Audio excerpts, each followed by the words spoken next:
Este es un mensaje del pastor John MacArthur, traducido y predicado en español para el mundo de habla hispana. Conocer a Dios y todo lo que Él ha revelado sobre sí mismo es la máxima búsqueda en la vida.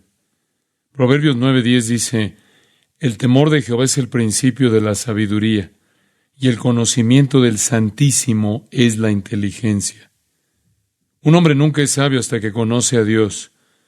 Un hombre nunca obtiene entendimiento hasta que tiene el conocimiento de lo sagrado.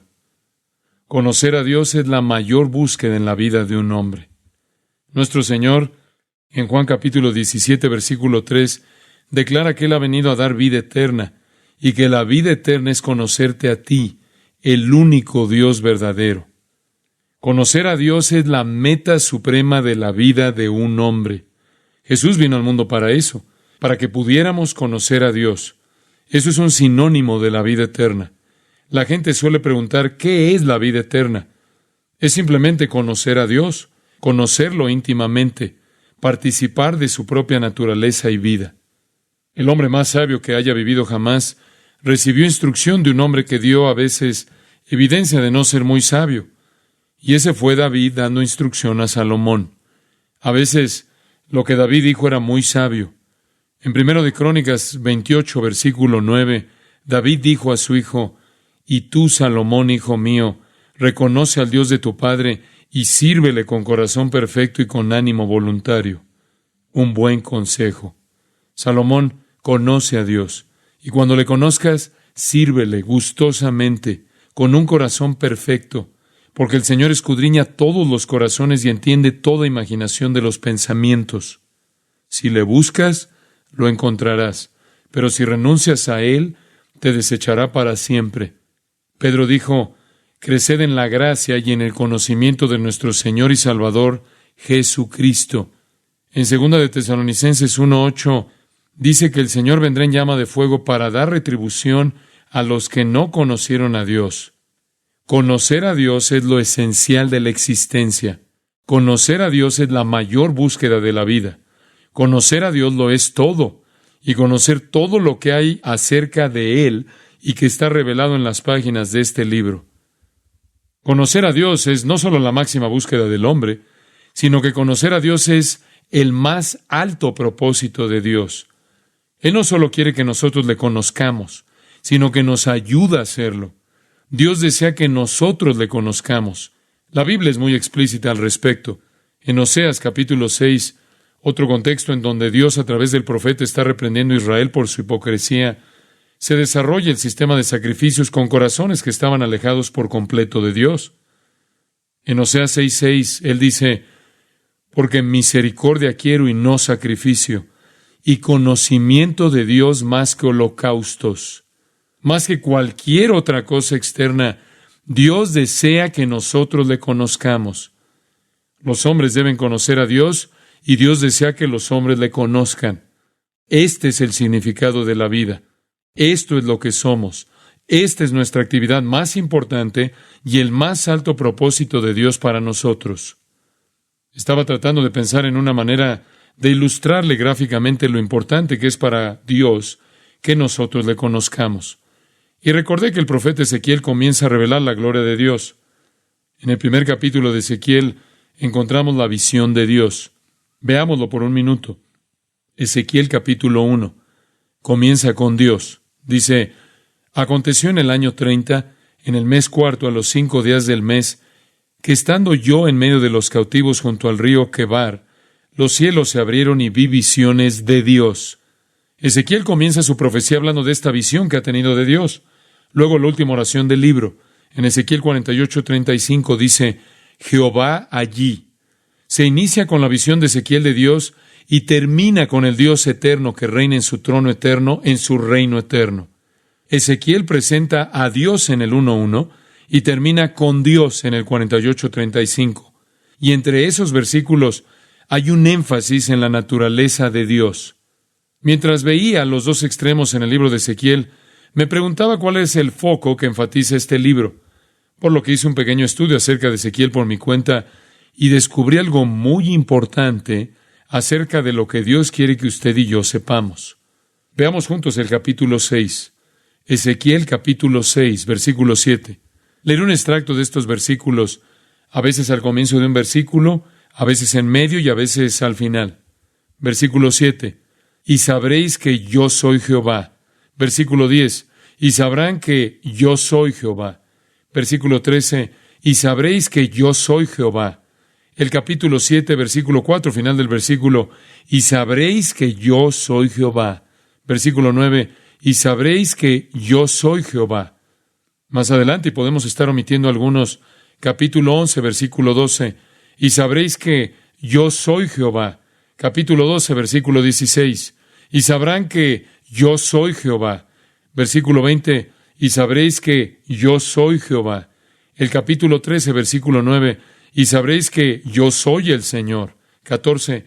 Y sabréis que yo soy Jehová. 21. Y sabréis que yo soy Jehová. 23. Y sabréis que yo soy Jehová. 14:8. Y sabréis que yo soy Jehová. Aquí hay un mensaje. ¿Lo ven? Capítulo 15, versículo 7. Y sabréis que yo soy Jehová. Más adelante, capítulo 20, versículo 12. Para que supiesen que yo soy Jehová. Versículo 20. Para que sepáis que yo soy Jehová vuestro Dios. 26. Hacerles saber que yo soy Jehová. 38. Y sabréis que yo soy Jehová. 42. Y sabréis que yo soy Jehová. 44. Y sabréis que yo soy Jehová. 22:16. Y sabrás que yo soy Jehová. 24:24. Y sabréis que yo soy Jehová el Señor. 24:27. Y sabrán que yo soy Jehová. Y continúa hasta el final del libro. Ni siquiera conté cuántas veces, pero con solo observar el capítulo 39 lo veo 2 veces, una vez en el capítulo 38, y sigue hasta llegar al capítulo 40, y luego Dios aparece en su gran gloria del reino milenario, una profecía completa orientada para que sepáis que yo soy el Señor. Ahora, ¿qué está tratando de decirnos Dios? Él quiere que le conozcamos. Es el deseo de Dios para el hombre. Dios no se esconde. Dios no es una especie de conejito de Pascua cósmico, escondido en un arbusto al cual corremos y Él dice, te estás acercando. Dios no está tratando de esconderse. Dios se ha revelado y quiere que le conozcamos. Y ese es el propósito más alto de la vida de un hombre. ¿Cómo es que podemos conocerlo? ¿Cómo podemos conocer a Dios? Bueno, el profeta dijo, si me buscas con todo tu corazón, seguramente me encontrarás. Salomón dio información sabia en Proverbios 2:3. Él dijo, si clamares a la inteligencia y a la prudencia dieres tu voz, si como a la plata la buscares y la escudriñares como a tesoros, entonces entenderás el temor de Jehová y hallarás el conocimiento de Dios. Salomón dijo que solo hay una manera de conocer realmente a Dios y saber todo lo que se ha revelado acerca de Él. Y esa debe ser nuestra búsqueda en la vida. Si usted está en busca de dinero, éxito o algo más, no descubrirá todo lo que hay que saber acerca de Dios. Dice, hijo mío, si como a la plata la buscares y la escudriñares como a tesoros, entonces entenderás el temor de Jehová y hallarás el conocimiento de Dios. Dios quiere que le conozcamos. Dios quiere que le sigamos. Y es por eso que estamos haciendo este pequeño estudio, con el fin de conocerle mejor, para ayudarle a que le conozca mejor. Ya hemos respondido las 2 primeras preguntas. Estamos en la pregunta número 3. ¿Cómo es Él? ¿Cómo es Dios? Dios está definido para nosotros en la Biblia en términos de ciertos atributos o características. Y la definición de un atributo es la siguiente. Un atributo es todo lo que es verdadero acerca de Dios. Todo lo que es verdadero acerca de Dios. Los únicos que podemos analizar son los revelados en la Escritura. ¿Cuántos atributos tiene Dios? Infinitos. No se pueden contar. Solo han sido revelados algunos aquí. Y de todos los que han sido revelados aquí, estamos escogiendo algunos para entender mejor a Dios. Hemos estudiado primero que Dios es inmutable. Esto significa que Él no cambia y no puede cambiar. Dios nunca cambia. Segundo, hemos estudiado que Dios es omnipresente. Esto significa que Él está en todas partes al mismo tiempo con conciencia total. El tercero que estudiamos es que Dios es omnipotente. Esto significa que Él es todopoderoso. Él puede hacer cualquier cosa. Él puede hacer cualquier cosa con tanta facilidad como puede hacer cualquier otra cosa. Y Él puede hacer lo que quiera hacer. Dios es inmutable, está en todas partes, en todo momento, y es todopoderoso. Ahora bien, hoy quiero compartir con ustedes otros dos atributos de la persona de Dios. El cuarto, Él es omnisciente. Eso simplemente significa que Él lo sabe todo. Dios lo sabe todo, todo. En el Salmo 145:5 dice la Biblia, su entendimiento es infinito. Eso significa ilimitado. Su entendimiento es infinito. Él no solo conoce lo que se puede conocer, también conoce lo inescrutable. 1 Timoteo 1:17 llama a Dios único y sabio. Judas 25 lo llama único y sabio. Romanos 16:27 Pablo lo llamó único y sabio Dios. Él no solo es sabio, no solo lo sabe todo, sino que es el único que sabe todo lo que sabe. Los ángeles saben mucho, pero no saben lo que Dios sabe.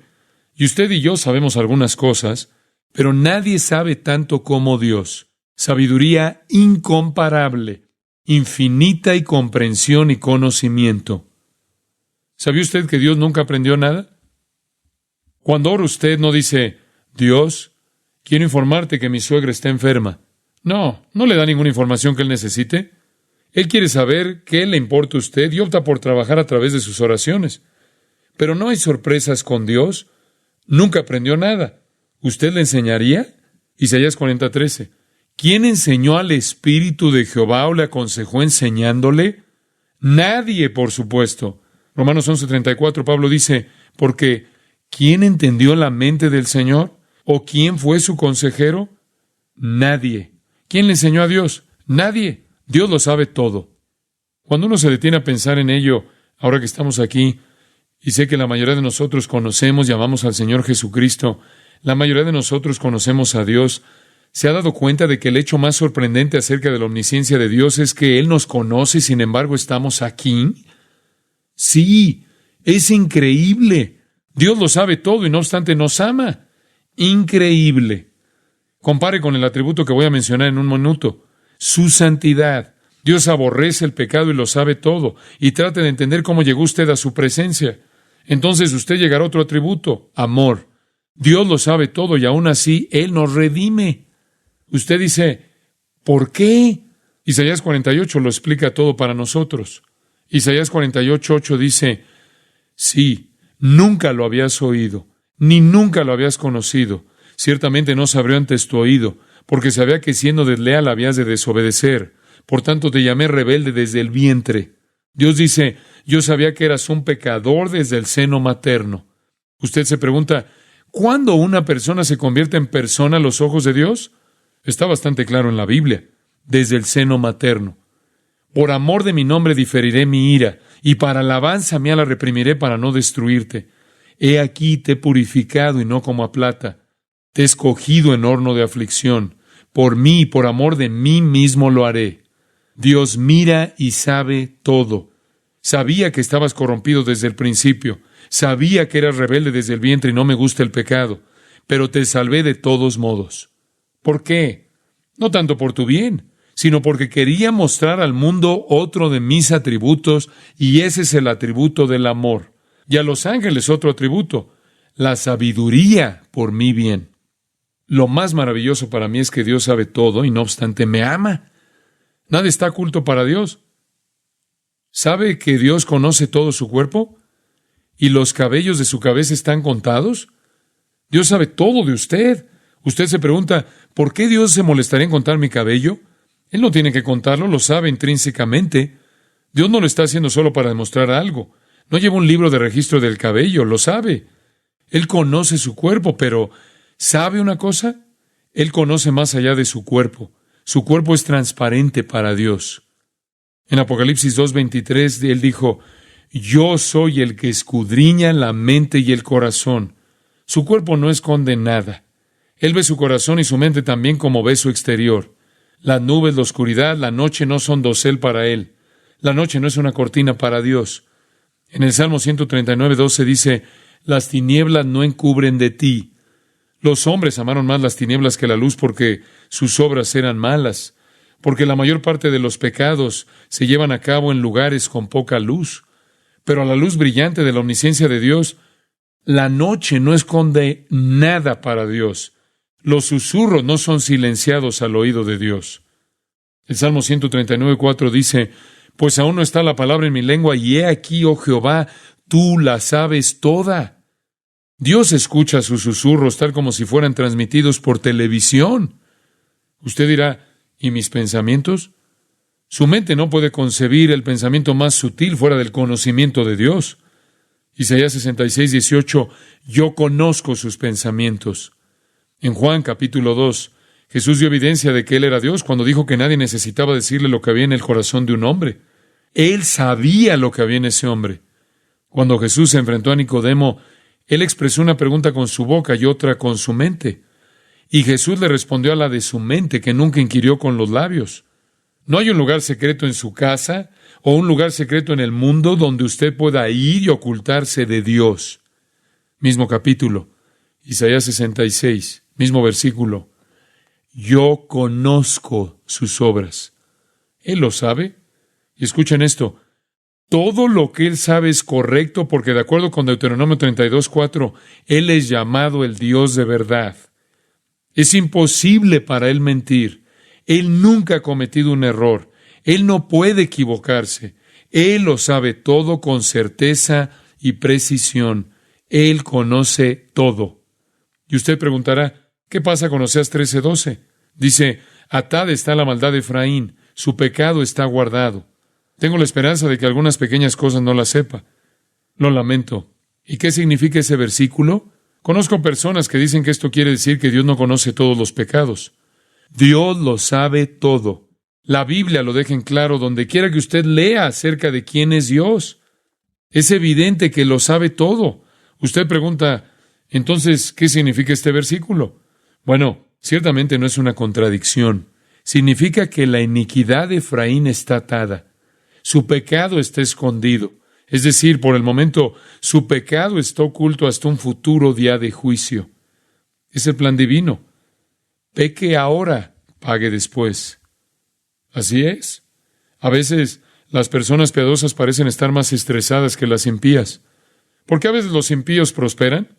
No siempre prosperarán. Tal vez como Efraín, sus pecados están por el momento ocultos hasta el día del juicio que vendrá en el futuro. Ese es el significado de Romanos 2:5, donde Pablo dice, pero por tu dureza y por tu corazón no arrepentido, atesoras para ti mismo ira para el día de la ira y de la revelación del justo juicio de Dios. En otras palabras, estás pecando y acumulando un arsenal de pecado para un día futuro. La revelación del justo juicio de Dios pagará a cada uno conforme a sus obras.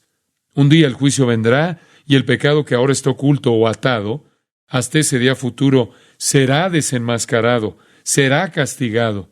Dios lo sabe todo. Y eso nos lleva a un comentario al margen. Otro atributo de Dios. No tenemos tiempo para cubrir todos. Es el atributo de la sabiduría. ¿Qué es la sabiduría? Le voy a dar una definición simple. La sabiduría es omnisciencia actuando con una voluntad santa. Si Dios sabe todo, entonces todo lo que Él hace es definitivamente sabio. Si Él conoce el fin desde el principio, entonces Él conoce cada paso en medio. Si Dios sabe que esto es lo que usted es y esto es lo que será, usted puede no comprender lo que está pasando en medio, pero Él sí, y está bien. Es correcto. Él tiene conocimiento perfecto, sabiduría perfecta, omnisciencia práctica. Él lo sabe todo.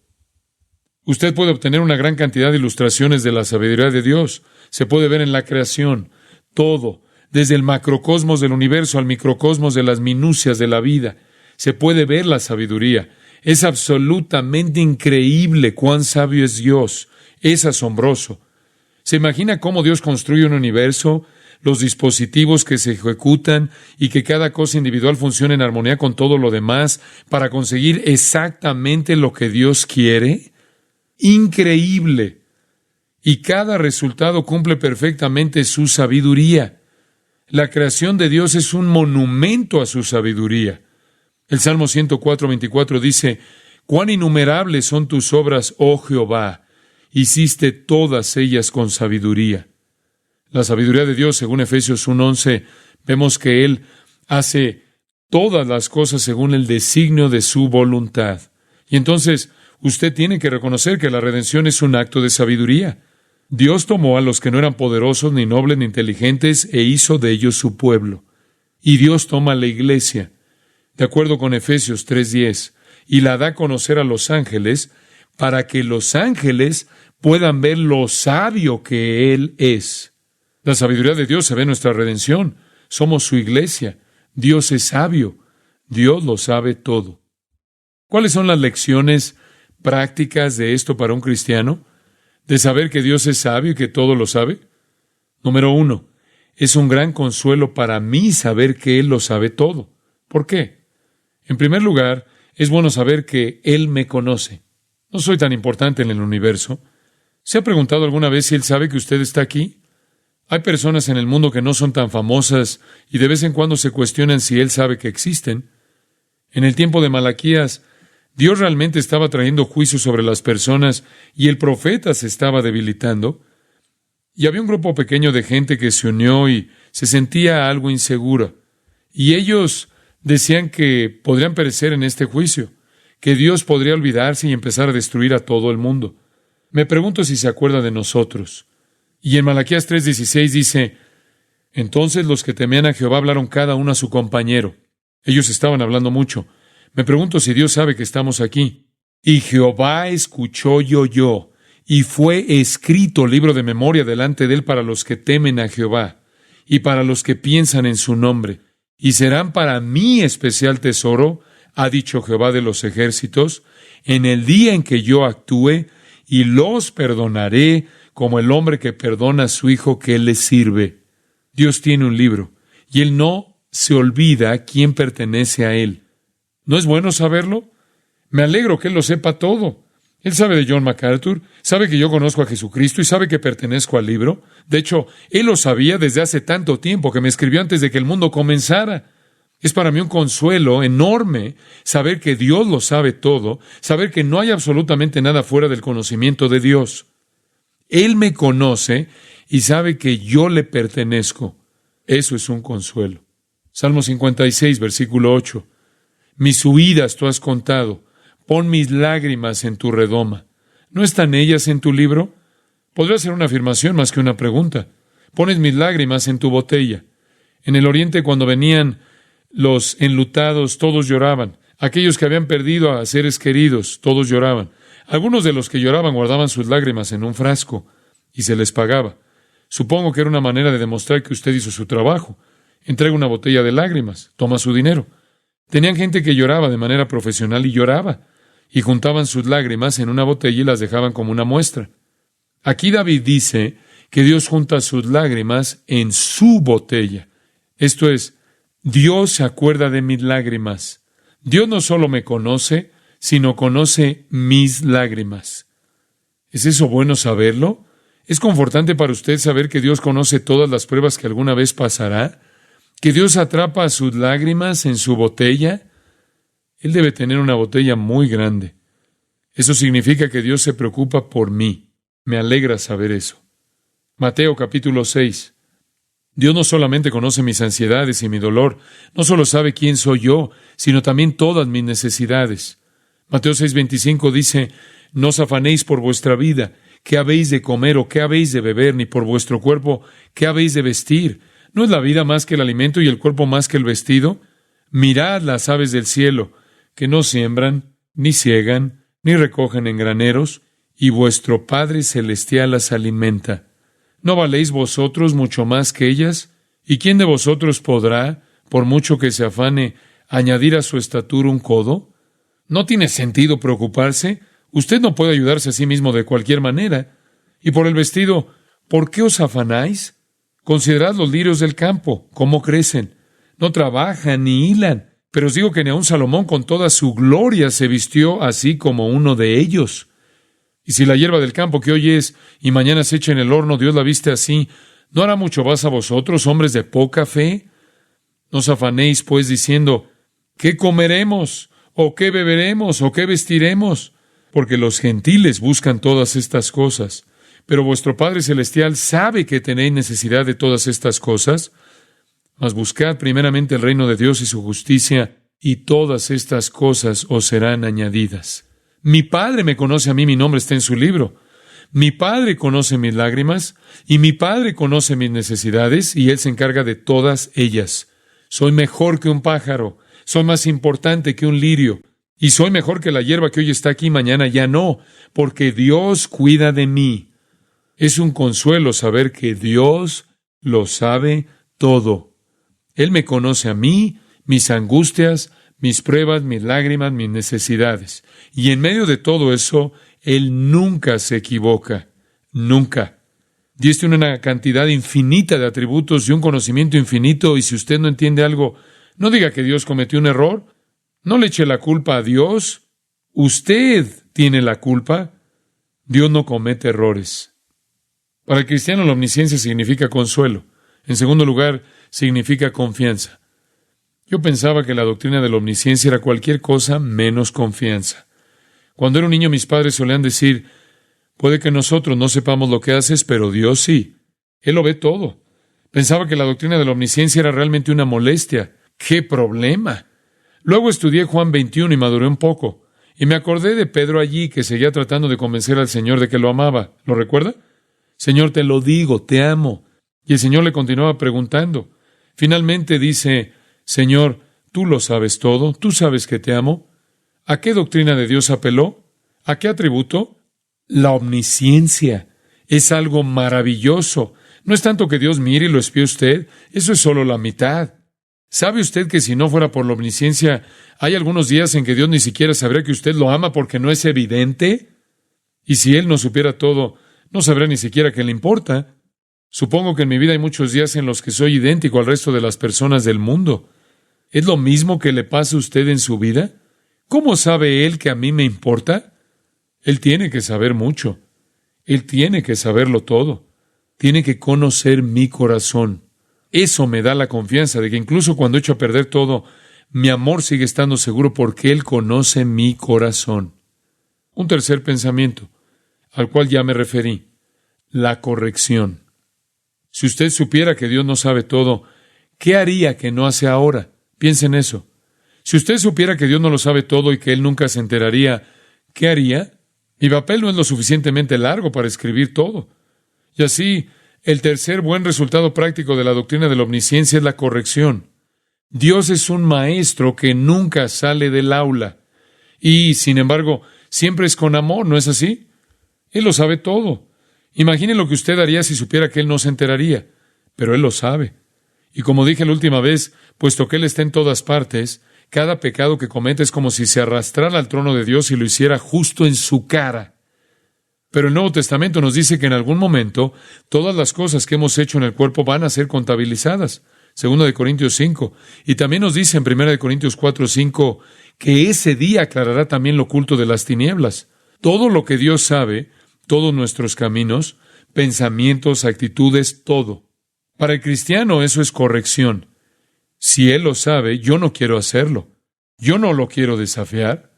No quiero deshonrar a Dios. Eso es la corrección. Y entonces, la confianza que tengo al saber que Él conoce mi corazón y el consuelo que tengo de saber que Él sabe que le pertenezco, Él conoce mis lágrimas, Él conoce mis necesidades, Él nunca se equivoca. ¿Qué pasa con los no creyentes? ¿Qué significa la doctrina de la omnisciencia para usted? Primero, debe revelarle la necedad de la hipocresía. Si usted piensa que puede escaparse, se equivoca. Dios lo sabe todo. No piense ni por un minuto que Dios es engañado. Él no se lo cree. Su hipocresía es definitivamente desenmascarada. Cuando Jesús en el Sermón del Monte desenmascaró a Israel, los desnudó, les arrancó la máscara, hipócritas, y cuando terminó, corrieron en busca de amparo. Una palabra de sabiduría de Eclesiastés 12:14 que dice lo siguiente: porque Dios traerá toda obra a juicio juntamente con toda cosa encubierta, sea buena o sea mala. Dios no ve la máscara, no es como el hombre. La gente se fija en las apariencias. Dios mira el corazón. lo ve por completo. Si usted no conoce a Cristo, dése cuenta, para comenzar, que no conoce a Dios, y lo que sea que esté haciendo para tratar de parecer bueno delante de Dios, no sirve. La ridiculez de la hipocresía. Si Dios sabe todo, sabe mucho más de lo que usted piensa que Él sabe. La segunda cosa que me gustaría decir a un incrédulo o a alguien que no conoce a Dios es que existe la promesa de juicio. Pablo dice en Romanos 2:2 que Dios va a juzgar según la verdad. Cuando se llega al juicio final y al lago de fuego y a quien es enviado al infierno, ese juicio será un juicio justo. Dios juzgará en base a la verdad, porque Él tiene un conocimiento absoluto de la verdad. Nadie engaña a Dios. En Jeremías 16:17 el profeta dijo, ni su maldad se esconde de la presencia de mis ojos. No hay dónde ocultarse. Primero de Samuel 16:7.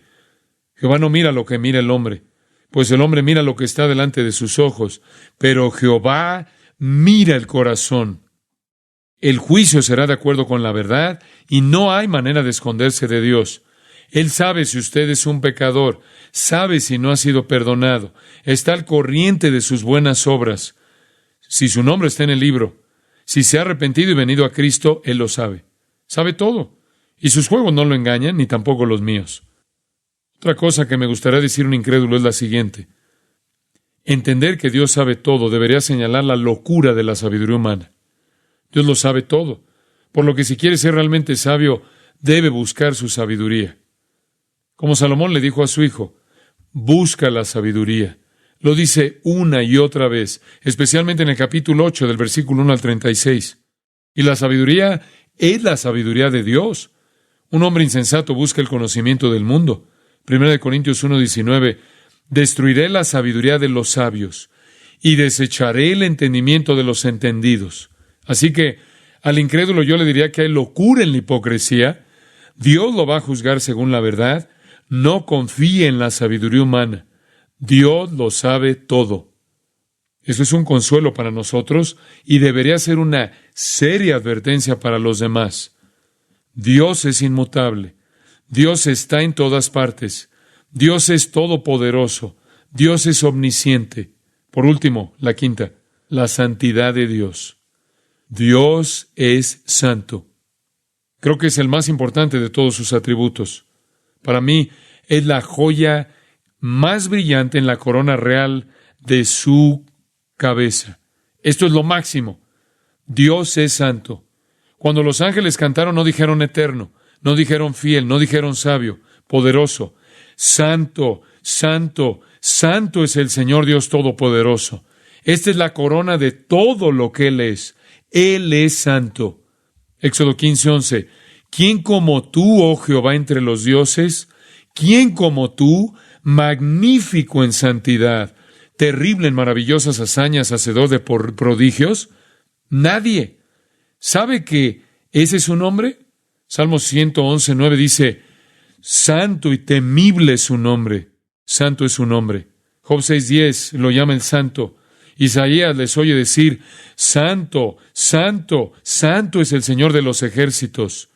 Toda la tierra está llena de su gloria. Apocalipsis 4:8, los seres vivientes, santo, santo, santo. Primero de Samuel, capítulo 2, versículo 2, habla de su santidad y que no hay otro que sea tan santo como Él. Dios es santo. Y no sé de ninguna otra manera de ver la santidad de Dios que no sea comparándolo con el pecado. Yo diría que en la Biblia, al menos en mi mente, probablemente el pasaje más revelador acerca de la santidad de Dios es el 6º capítulo de Isaías. Isaías dice, en el año que murió el rey Usías, vi yo al Señor sentado sobre un trono alto y sublime, y sus faldas llenaban el templo. Él tuvo una visión de Dios y dijo, por encima de él había serafines. Cada uno tenía 6 alas, con 2 cubrían sus rostros, con 2 cubrían sus pies, y con 2 volaban. Y uno de esos ángeles tomó sus tenazas y tomó un carbón encendido del altar y tocó la lengua de Isaías. Pero antes de todo eso, ¿cuál es realmente el problema en este pasaje? Isaías dice, ¡ay de mí, que soy muerto! Porque siendo hombre inmundo de labios y habitando en medio del pueblo que tiene labios inmundos, han visto mis ojos al Rey, Jehová de los ejércitos. Él estaba destrozado. Él se estremeció con violencia. Él estaba siendo bruscamente desgarrado. ¿Por qué? Porque él había visto la santidad de Dios, y al ver la santidad de Dios, fue sacudido hasta la médula misma de su ser propio por su pecado. ¿Lo ve? Y no es hasta que un hombre entiende la santidad de Dios, y eso nunca va a suceder sin una comparación con su propio pecado. No es hasta que entienda su propio pecado que usted conocerá la santidad de Dios. Los dos van juntos. Usted no puede conocer su pecado hasta que conozca la santidad de Dios, y no puede conocer su santidad hasta que vea su propio pecado. Isaías vio a Dios en gloria, y entonces se vio a sí mismo y simplemente reveló sus sentimientos. ¡Oh, pobre de mí! ¡Estoy perdido! Entre usted y Dios hay un abismo inmenso de santidad y de falta de santidad. Usted no es santo, Él es santo. Y usted y yo deberíamos estar absolutamente conmovidos hasta las raíces mismas de nuestro ser cuando nos vemos frente a Él. Dios es santo. Dios no se conforma a un modelo de santidad. Él es el estándar. Él es absolutamente santo. Él nunca hace nada mal. Él nunca se equivoca. Él nunca comete un error de cálculo. Nunca hace que suceda algo en su vida que no sea lo correcto o que no tenga en su mente el fin apropiado. Siempre hace todo bien, y no hay grados para su santidad. Es absoluta e infinitamente santo. Y como Dios es santo, esa es su condición para cualquier persona que quiera existir en su presencia. Cuando los ángeles pecaron, ¿qué hizo con ellos? Los arrojó inmediatamente y preparó un lugar apartado de su presencia. Cuando los hombres optan por no venir a Dios, cuando escojan rechazar a Jesucristo, ¿qué les sucede al final? Son enviados al mismo lugar preparado para el diablo y sus ángeles, fuera de la presencia de Dios. ¿Por qué? Porque para estar en la presencia de Dios en su universo, se debe ser santo. Pero, ¿cómo puedo ser santo? Por la fe en el Señor Jesucristo. Es a través de Cristo que Dios nos da la santidad de Cristo y nos ve santos posicionalmente. Dios nos ha hecho santos en Cristo. El apóstol Pablo dijo a los Corintios, a los santificados en Cristo Jesús. La única manera de entender la santidad de Dios está en el contraste. Tenemos que ver su odio en contra del pecado. No podemos entender su santidad independientemente de su odio en contra del pecado. Tenemos que verlo del lado del pecado, que es algo que entendemos muy bien. Dios aborrece el pecado, siempre lo odia. En Habacuc 1:13 dice, muy limpio eres de ojos para ver el mal, ni puedes ver el agravio. Dios no puede tolerar el pecado, no puede tolerar el mal, está totalmente alejado de él, no puede entrar en su presencia, no puede vivir con él. Cuando Sennacherib pecó, el Espíritu Santo dijo, has alzado la voz y levantado en alto tus ojos contra el Santo de Israel. El pecado de Sennacherib fue evidente debido a la santidad de Dios. Cuando los egipcios se ahogaron en Éxodo 15, ¿sabe qué hizo que ellos se ahogaran? Algunas personas dicen que el poder de Dios. No, en realidad no. Escucha Éxodo 15. Los cubrió el mar, se hundieron como plomo en las impetuosas aguas. A continuación, ¿quién como tú, oh Jehová, entre los dioses? ¿Quién como tú, magnífico en santidad, terrible en maravillosas hazañas, hacedor de prodigios? ¿Sabe usted por qué se ahogaron? No por el poder de Dios, sino por la santidad de Dios. Él no podía tolerar su mal. La santidad de Dios se ve mejor en su odio en contra del pecado. En Amós capítulo 5 tenemos algunas palabras fuertes. Aborrecí, abominé vuestras solemnidades, y no me complaceré en vuestras asambleas. Y si me ofreciereis vuestros holocaustos y vuestras ofrendas, no los recibiré, ni miraré a las ofrendas de paz de vuestros animales engordados. Quita de mí la multitud de tus cantares, pues no escucharé las salmodias de tus instrumentos. Dios ama todas esas cosas porque Él las instituyó. Pero cuando ese tipo de actos, a pesar de que estaban bien, salen de corazones impuros, Dios los odia. Dios no quiere que la gente haga las cosas que están bien con actitudes equivocadas. Dios dice que lo odia, que no lo hagan. El pecado es el objeto de su disgusto. Dios ama la santidad. En el Salmo 11, versículo 7 dice, porque Jehová es justo y ama la justicia. ¡Qué declaración tan hermosa! Dios ama la santidad. Hemos visto la santidad de Dios desde un punto de vista negativo, su odio al pecado. Lo sorprendente aquí, sin embargo, es el amor de Dios. A pesar de que Él es santo y odia definitivamente al pecado y es omnisciente y lo sabe todo, ¿no es asombroso que Él le haya rescatado? Es increíble que Él me conozca y desprecie mi pecado y sin embargo me ame. Ahí es donde entra el amor. La santidad de Dios, la omnisciencia de Dios y el amor de Dios actúan al mismo tiempo. ¡Qué maravilloso es comprender esto! Dios sabe todo acerca de mí y odia cada segmento de pecado en mí y no obstante me ama. Traté de pensar en un ejemplo para eso y supongo que será como el cáncer.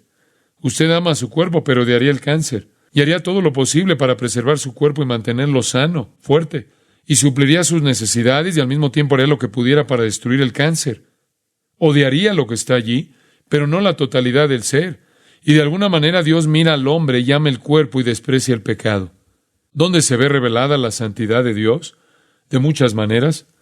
Dios nunca desea el pecado. Nunca. Él quiere permitirle pecar si usted lo desea, pero no quiere el pecado. Dios nunca tienta a nadie a pecar, pero no quiere que usted peque. Dios nunca tienta a nadie a pecar. Dios no quiere que usted peque. Algunas personas deben pensar que Dios quiere que pequen.